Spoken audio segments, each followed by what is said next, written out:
Bonjour les gens, donc voilà, je voulais vous parler de mon nouvel add-on euh, qui s'appelle Circular.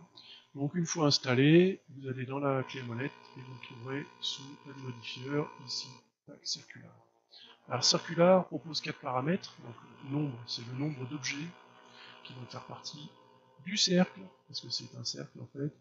Le pas, c'est le nombre d'espacements qui est entre deux objets.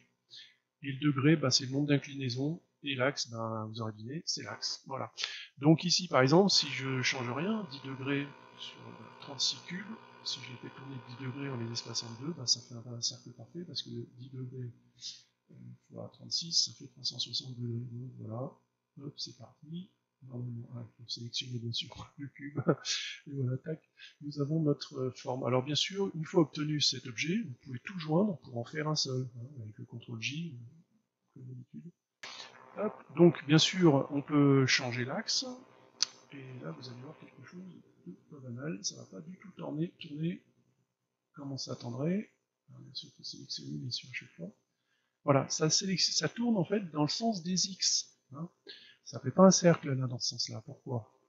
Parce qu'en fait, moi j'utilise euh, les coordonnées, les axes locales de l'objet. Que nous avons ici. Voilà. Les axes locaux donc, de l'objet. Et du coup, lorsque je demande ici de tourner sur l'axe des X, c'est bien dans l'axe des X qui va faire pivoter la pièce. D'accord? Pour la faire pivoter sur elle-même en forme de cercle, il faut que je fasse sur l'axe des Y, des Z, pardon. Donc du coup, là, effectivement, c'est plus du tout la même chose. Si je demande sur l'axe des Y, justement, voilà ce que ça va donner. Dans ce sens-là, ça marche. Mais pas dans l'axe des X. Alors pourquoi? C'est un choix voulu. C'est parce qu'en fait, je vais bien sûr ajouter des options supplémentaires dans l'avenir, mais moi je me sers de l'axe des X pour l'avance. C'est-à-dire que mon objet avance dans l'axe des X, et comme je le fais pivoter sur l'axe des Y, il avance et il fait un cercle, ce qui est très logique en fait. Alors que si je le mets dans l'axe des X, voilà, donc il avance toujours dans l'axe des X tout en pivotant. Bah, comme on lui demande de pivoter et d'avancer en même temps sur l'axe des X, là il me fait quelque chose de droit. Voilà. Hein, faut bien comprendre ça à la base. Alors bien sûr, là je suis parti avec un pas positif. Si je mets un pas négatif, il va faire dans l'autre sens. Vous l'aurez deviné, je suppose. Ah, non, ça part dans l'autre sens. Donc comme ça on peut jouer sur tous les axes. Donc faut pas oublier que l'axe des X c'est l'axe d'avance, parce qu'en fait, vous comprendrez, c'est comme une tortue, un peu du logo, je me suis inspiré de ça. C'est-à-dire que les objets avancent comme si la tortue laissait un trait derrière elle. Donc mon cube il est copié, et il est copié dans l'axe des X. Donc ça va être utile pour la suite, pour pouvoir faire plein de choses, vous allez voir, c'est vachement pratique, notamment faire des spirales ou des choses comme ça. Donc voilà, l'axe des X c'est le sol sur lequel vous ne pourrez pas faire un cercle sur lui-même. Enfin, si, on peut en fait, mais on peut tricher. Il faut changer l'axe de rotation. Par exemple, avec un contrôle-point, si vous faites contrôle-point sur l'objet, et qu'ensuite vous faites rotation Z, ça marche, parce que là ça marche pas. Contrôle-point, voilà, rotation Z, voilà. Et là, on voit bien que je fais pivoter mon axe comme j'ai envie, et là, effectivement, je pourrais le faire tourner dans ce sens-là, mais ça n'a pas vraiment d'intérêt. C'est pas le but de cette chose-là. Par exemple, si on veut vraiment faire un cercle qui soit dans un autre axe, bah, rien n'empêche de le mettre en Z, d'accord, de faire notre cercle comme on a envie.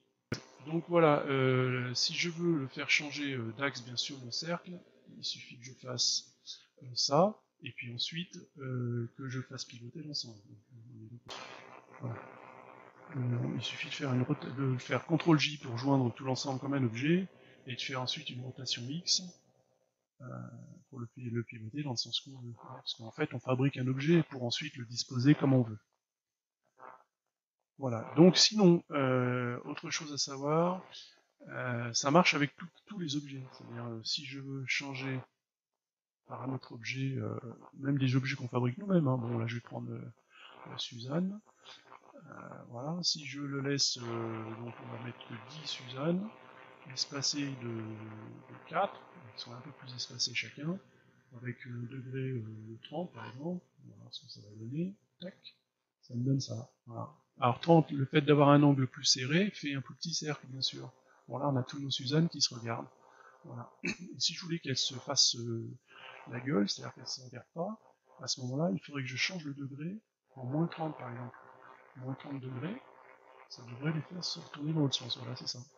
Donc vous voyez, on peut quand même jouer sur pas mal de choses, puis c'est quand même pratique de pouvoir disposer comme ça d'un réseau un arrêt, mais un arrêt beaucoup plus rapide à mettre en œuvre en fait. Bon, c'est une question d'habitude après, bien sûr. Bon, 36 c'est un chiffre standard, parce qu'on sait que 36 multiplié par 10, ça fait un cercle bien régulier, hein, donc, on est sûr du truc. Là, ça fait comme ça, et rien n'empêche de rajouter à nouveau la même chose en mettant moins 10 cette fois-ci, et en changeant, par exemple, le 4 en moins 4 pour qu'il tombe dans une autre direction. Voilà. Et là, dans ce cas-là, ça me donnerait ceci. Voilà. Après, rien n'empêche de sélectionner l'ensemble, de faire un CTRL-J, d'en faire un objet, enfin bref, vous avez compris le truc. Je fasse ça. Hop, voilà, comme ça. Donc là, on peut faire des choses comme ça. Bon. Après, on peut les sélectionner, donc les CTRL-J, en faire un seul objet, et puis le modifier, faire ce qu'on veut. Quoi. Donc c'est quand même pratique d'avoir ça sous la main, donc voilà, j'ai trouvé que c'était bien cool. J'ai mon petit délire. Alors l'axe des X, des Y, tout ça, ça peut changer bien sûr. Juste une astuce. Voilà. Voilà. Et si je prends par exemple celui-ci, et puis bon, je peux changer l'axe, bien sûr, si je pars sur le mec, voilà. Hop. Ça peut se faire aussi dans ce sens-là, il n'y a pas de problème. Et puis si je pars sur des X, hop, ça part comme ça, et ça fait un pivot sur lui-même. Bon, avec toujours l'angle de 10 degrés, j'aurais pu changer l'angle bien sûr, enfin voilà, vous avez compris le concept. Un escargot, tiens, pour le coup. Allez, voilà. Je vous remercie de m'avoir supporté pendant ces quelques minutes. À plus.